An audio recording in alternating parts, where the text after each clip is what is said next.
Componente de una modelación mistagógica parroquial. Introducción.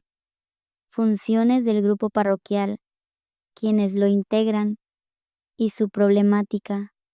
Análisis teológico de la liturgia, según Sacrosanctum Concilium, en diálogo con 1 de Corintios 1, 18-25 y una imagen mistagógica, funciones del grupo parroquial de liturgia.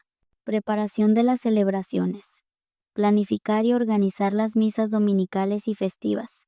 Selección de lecturas, cantos y oraciones. Preparando guiones para el presidente, lectores y monaguillos y asegurando que todo se realice según las normas litúrgicas. Elementos materiales. Velar por los aspectos prácticos del templo, que esté limpio, ordenado y adecuadamente iluminado. Disponer ornamentos dignos, cálices, libros litúrgicos y demás utensilios necesarios para la celebración. Coordinación de ministerios laicales. Reclutar, formar y organizar a los voluntarios que sirven en la liturgia.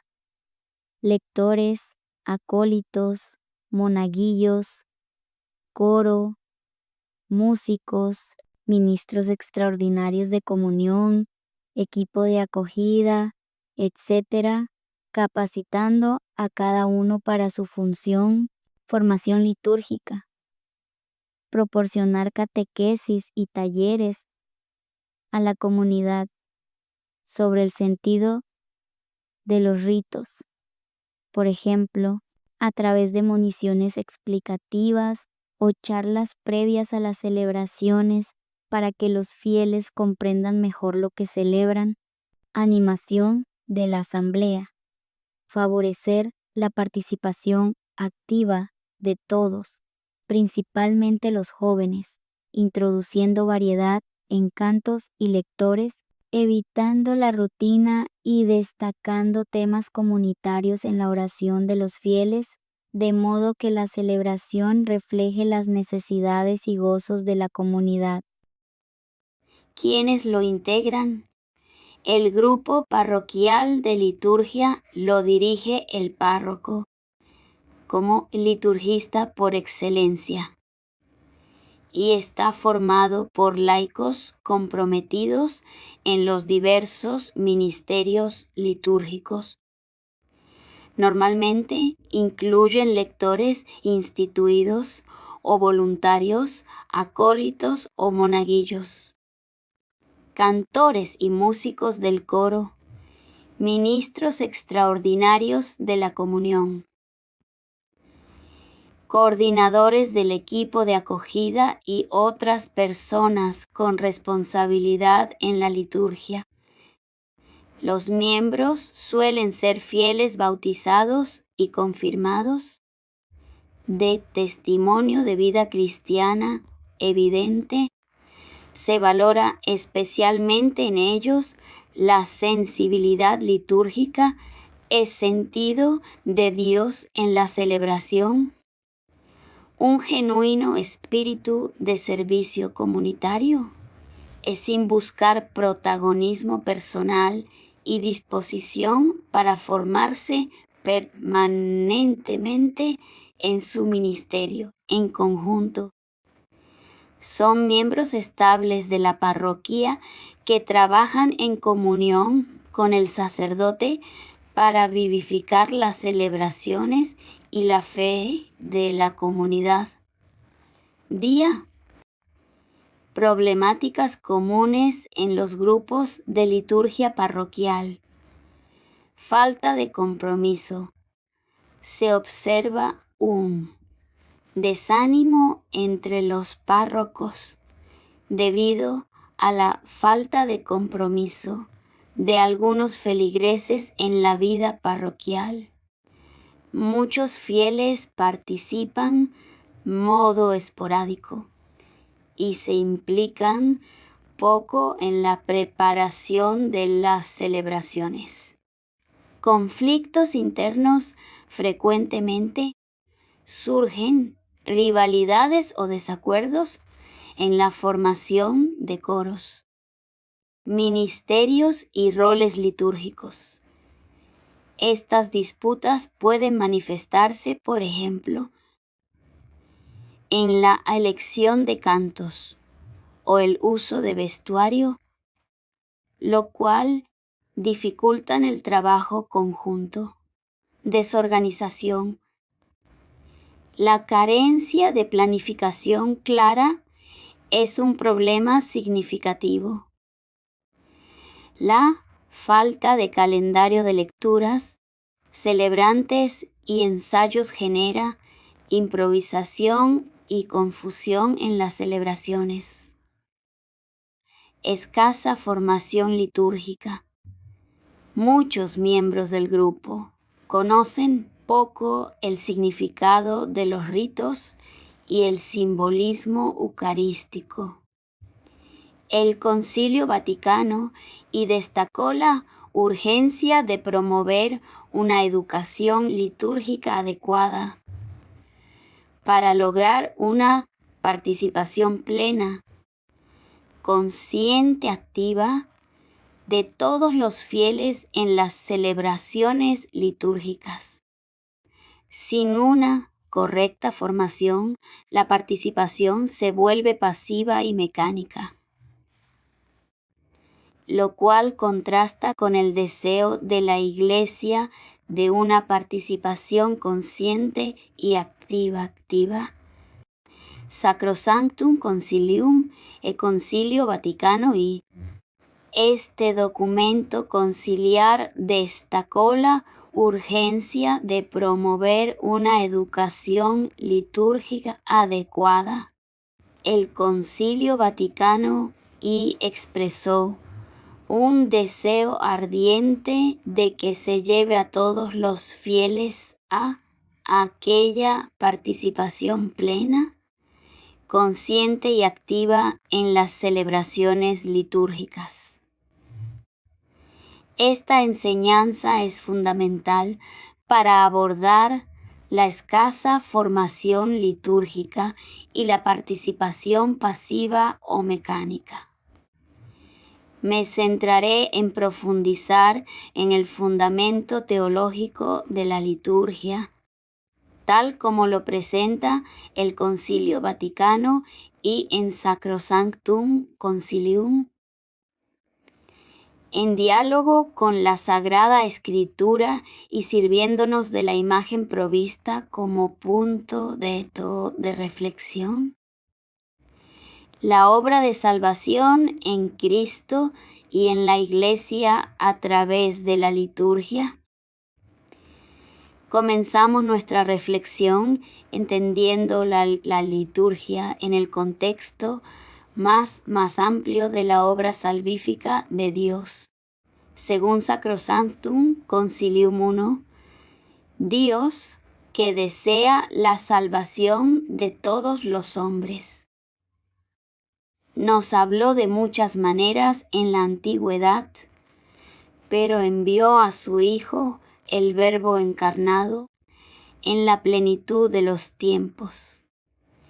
La constitución conciliar es clara al afirmar que la humanidad de Cristo, unida a la persona del Verbo, fue el instrumento de nuestra salvación uno. En él, nuestra reconciliación se realizó plenamente y se nos dio la plenitud del culto divino uno. Esta obra de redención humana y perfecta glorificación de Dios fue realizada por Cristo principalmente por el misterio pascual de su bienaventurada pasión, resurrección de entre los muertos y gloriosa ascensión uno. El concilio subraya la centralidad de este misterio con una frase poderosa. Por este misterio, con su muerte destruyó nuestra muerte y con su resurrección restauró nuestra vida uno. Y aquí reside el corazón de la salvación que la liturgia actualiza. El concilio continúa explicando cómo esta obra de salvación se realiza en la Iglesia a través de la liturgia. Así como Cristo fue enviado por el Padre, Él envió a los apóstoles, pero no solo los envió a predicar el Evangelio, sino también a realizar la obra de salvación que proclamaban mediante el sacrificio y los sacramentos, en torno a los cuales gira toda la vida litúrgica 2. Esto es fundamental. La liturgia, con su sacrificio y sus sacramentos, no es solo un recuerdo, sino la realización de la obra salvífica de Cristo en el tiempo presente. El documento conciliar detalla la presencia de Cristo en la acción litúrgica. Afirma que Él está siempre presente en su Iglesia, sobre todo en la acción litúrgica. ¿Cómo se manifiesta esta presencia? Está presente en el sacrificio de la misa, tanto en la persona del ministro como, sobre todo, bajo las especies eucarísticas. Está presente con su fuerza en los sacramentos. De modo que, cuando alguien bautiza, es Cristo quien bautiza. Está presente en su palabra, ya que, cuando se lee en la Iglesia la Sagrada Escritura, es Él quien habla. Está presente. Finalmente, cuando la Iglesia suplica y canta salmos, cumpliendo su promesa, donde están 2 o 3 congregados en mi nombre, allí estoy yo en medio de ellos. Esta constante y multiforme presencia lleva al concilio a afirmar con razón que la liturgia se considera el ejercicio del sacerdocio de Jesucristo. Es una acción sagrada por excelencia, la obra de Cristo sacerdote y de su cuerpo, la Iglesia, cuya eficacia no es igualada por ninguna otra acción de la Iglesia. Finalmente, Sacrosanctum Concilium nos enseña la importancia capital de la liturgia en la vida de la Iglesia. No es solo una actividad más, sino que es la cumbre a la cual tiende la actividad de la Iglesia y al mismo tiempo la fuente de donde emana toda su fuerza. Argumento que es la cumbre porque toda la labor evangelizadora y pastoral, la predicación, la catequesis, las obras de caridad, busca llevar a los fieles a encontrarse con Cristo y a alabar a Dios en la asamblea litúrgica, participando en el sacrificio y el banquete del Señor, y es la fuente, porque de ella, sobre todo de la Eucaristía, mana hacia nosotros la gracia como de su fuente, obteniendo con máxima eficacia la santificación de los hombres en Cristo y la glorificación. La liturgia impulsa a la piedad, a la caridad y a vivir lo recibido en la fe. Aunque la participación en la liturgia no abarca toda la vida espiritual, los ejercicios piadosos deben organizarse en relación con ella, derivando de ella y conduciendo a ella, porque la liturgia, por su naturaleza, está muy por encima de ellos, para que todo esto sea plenamente eficaz. Es esencial la participación consciente, activa y fructuosa de los fieles, con recta disposición. El misterio de la cruz y de la Pascua, el nacimiento de la Iglesia y la dependencia de los sacramentos. Ahora bien, profundicemos en el misterio de la cruz y de la Pascua de Cristo y sus implicaciones para la Iglesia y los sacramentos, guiados por Sacrosanctum Concilium y buscando iluminarlo con la Sagrada Escritura y la imagen proporcionada. Como ya mencioné, dentro de este misterio, la cruz no es un momento aislado, sino el acto culminante del sacrificio redentor de Cristo, donde destruye nuestra muerte por su propia muerte. La cruz es la manifestación máxima del amor que se entrega hasta el extremo. El concilio nos revela una verdad profunda sobre el nacimiento de la Iglesia a partir de la cruz. Citando a los santos padres, afirma categóricamente: pues del costado de Cristo dormido en la cruz nació el sacramento admirable de la Iglesia entera. Esta es una imagen teológicamente riquísima. Así como Eva nació del costado de Adán dormido, la Iglesia, la nueva Eva, nace del costado de Cristo dormido en la muerte, en la cruz. La tradición interpreta que la sangre y el agua que brotaron de su costado representan el bautismo y la Eucaristía, los sacramentos fundamentales por los cuales entramos a formar parte de la Iglesia y somos alimentados en ella.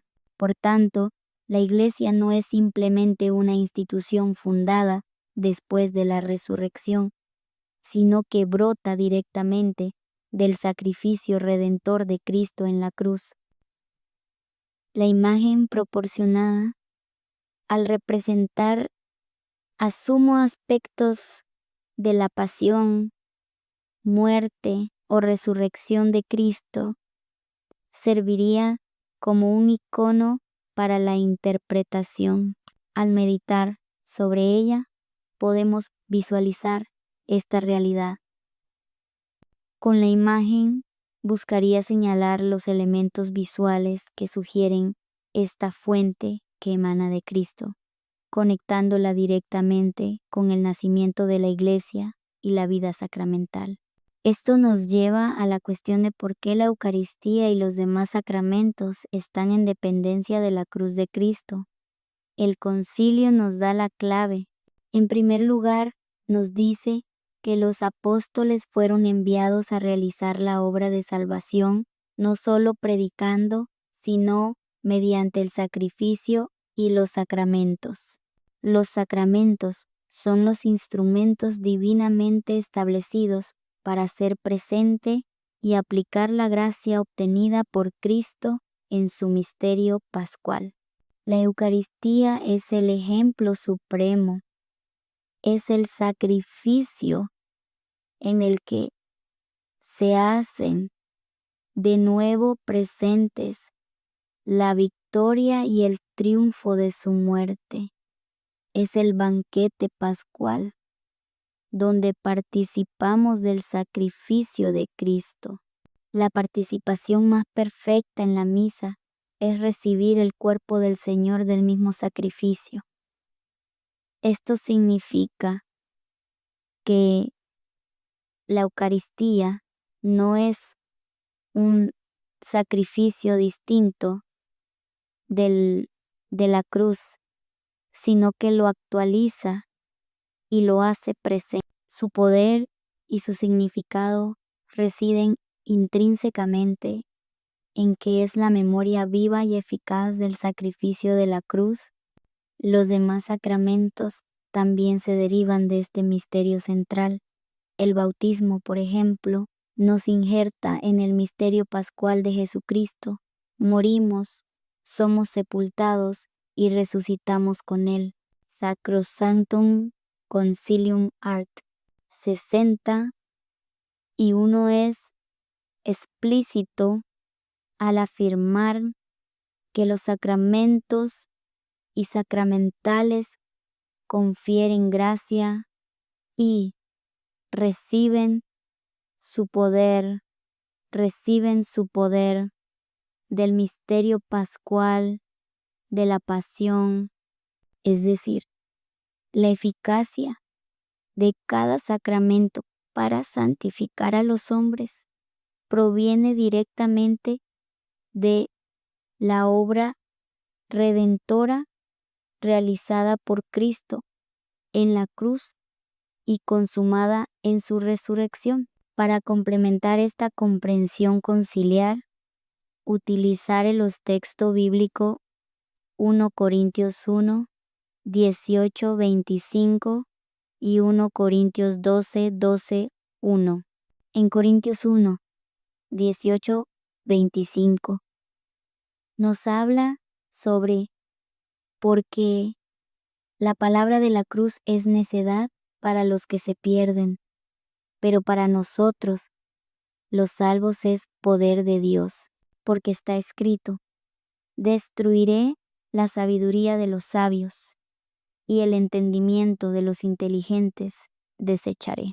De este texto entiendo que este pasaje, al hablar de la cruz como necedad para los que se pierden, pero poder de Dios para los que se salvan, nos ayuda a entender el significado profundo de la cruz. La cruz no es solo un evento histórico de sufrimiento, sino la manifestación de la sabiduría y el poder de Dios para la redención del mundo. Esta perspectiva paulina refuerza por qué la obra salvífica, el nacimiento de la Iglesia y la eficacia de los sacramentos dependen de este poder de Dios manifestado en la cruz. Argumentaría cómo la aparente debilidad de la cruz es en realidad la fuerza divina que opera la redención, la misma fuerza que actúa en los sacramentos derivados de ella. La unidad del cuerpo de Cristo, 1 Corintios 12, 12.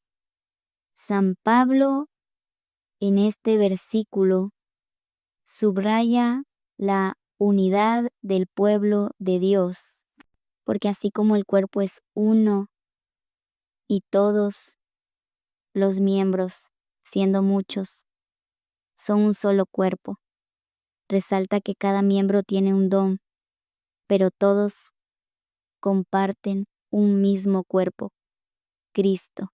Este texto bíblico invita a valorar la diversidad de servicios en el grupo litúrgico, mencionando ejemplos como lectores, cantores, ministros.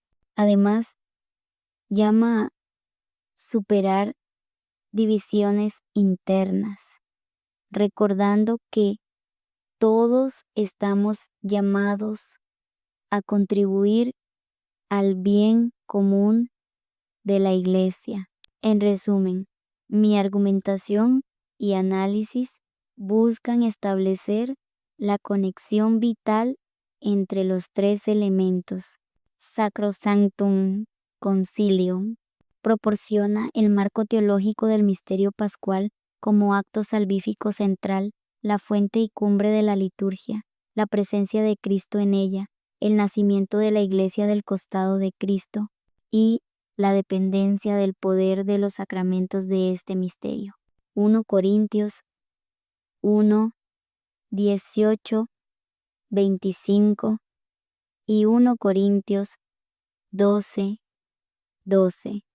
Complementa esto al revelar el significado teológico de la cruz como el poder y la sabiduría, dando base bíblica a por qué la cruz es el origen de todo este dinamismo salvífico y sacramental y unidad del pueblo de Dios. La imagen mistagógica serviría para visualizar e internalizar estos misterios, permitiendo una reflexión mistagógica sobre cómo la salvación, la Iglesia y los sacramentos emanan de Cristo, particularmente de su sacrificio pascual representado o sugerido en la imagen.